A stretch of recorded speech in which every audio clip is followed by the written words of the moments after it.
ભરૂચમાં જે કર્મચારીને રહેવા માટે ઓટલો આપ્યો તેણે જ હત્યાની ઘટનાને અંજામ આપ્યો। જ્યાં ભરૂચના નાંદેલાવ ખાતે આવેલી આશીર્વાદ સોસાયટીમાં એક હત્યાનો બનાવથી ચકચાર મચી ગઈ છે અને આ ઘટનામાં જ્યારે આરોપીનો વરઘોડો જ્યારે પોલીસ કાઢી રહી હતી, આ દરમિયાન મૃતકના પરિવારજનોએ આરોપી પર લાફાવાળી કરવાનો પ્રયાસ કર્યો અને આ સમગ્ર ઘટનાનો વિડીયો પણ સામે આવ્યો છે। ત્યારે શું સમગ્ર મામલો છે, વિગતે વાત કરીએ। નમસ્કાર દર્શક મિત્રો, સ્કાયનેટ મીડિયામાં આપનું સ્વાગત છે। આજથી થોડાક દિવસ પહેલાં ભરૂચના નાંદેલાવ ખાતે આશીર્વાદ સોસાયટીમાં રસોઈયા તરીકે રહેતા પ્રકાશ માલી પોતાના પરિવારજનો સાથે રહેતા હતા। ત્યારે ઉત્તર પ્રદેશથી રાજેશ નામનો જે આરોપી છે તે રસોઈયા માટે આવે છે। ત્યારે પ્રકાશ માલી તેમને કામ આપે છે અને પ્રકાશ માલી છે તે પોતાના ઘરે સોના ચાંદીને અને પૈસાની અવારનવાર વસ્તુઓ કબાટમાં મૂકતા અને આ વસ્તુ રાજેશ જોઈ જાય છે। ત્યારબાદ તે પોતાના એક અન્ય મિત્ર સલીમને પણ આ બાબતની જાણ કરે છે। ત્યારે એક દિવસ પ્રકાશ માલીના પરિવારજનો કોઈ કારણોસર બહાર પ્રસંગમાં ગયા હતા। ત્યારે પ્રકાશ માલી ઘરે હોય છે અને પ્રકાશ માલી આ રસોઈયાના ઘરે રોકાઈ જવા માટે કહે છે। ત્યારે આ બંને આરોપીઓ છે તે પ્રકાશ માલીને પતાવી દેવા માટેનો પ્લાન ઘડે છે અને લૂંટના ઈરાદે તેમની હત્યા કરવાના ષડયંત્ર કરવામાં આવે છે।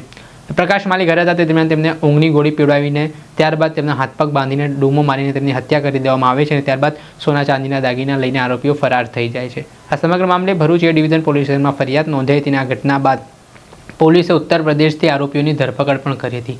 આ ધરપકડ કર્યા બાદ રાજેશ નામના આરોપીને જ્યારે ઘટનાનું રિકન્સ્ટ્રક્શન માટે સ્થળ પર લાવવામાં આવ્યું ત્યારે મૃતકના પરિવારજનોનો આક્રોશ સાતમા આસમાને જોવા મળ્યો।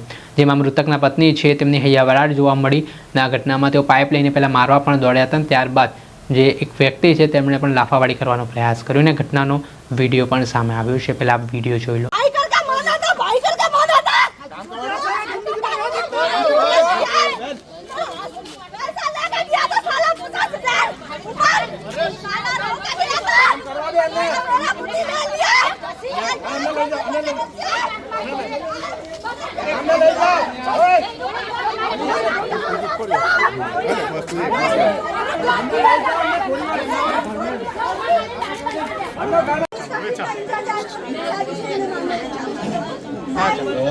चलो चलो सर मारने का मेरा बाप का बदला मैं लेकर दूंगी सर, इसको मार के दो मेरे को।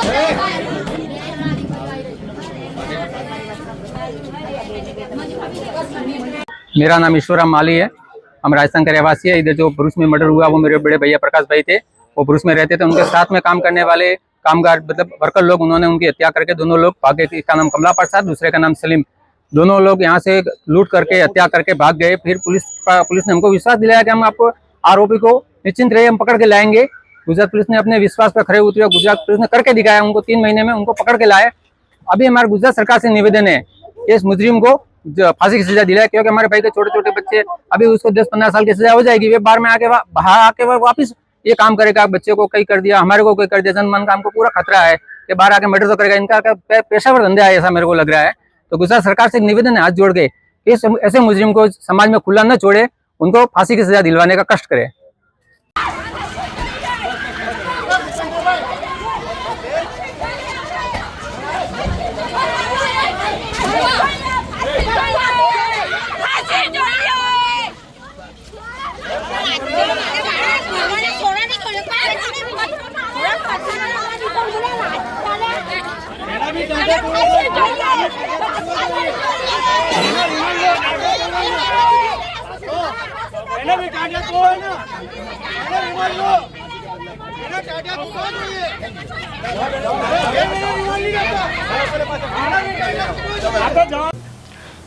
આ વિડીયો જોઈ શકો છો આપ કે આશીર્વાદ સોસાયટીમાં જ્યારે આરોપીને ઘટનાનું રિકન્સ્ટ્રક્શન માટે લાવવામાં આવ્યું તે દરમિયાન પરિવારનો આક્રોશ છે તે જોવા મળ્યો અને તેમના દ્વારા આ ઘટનાને અંજામ આપવામાં આવ્યો।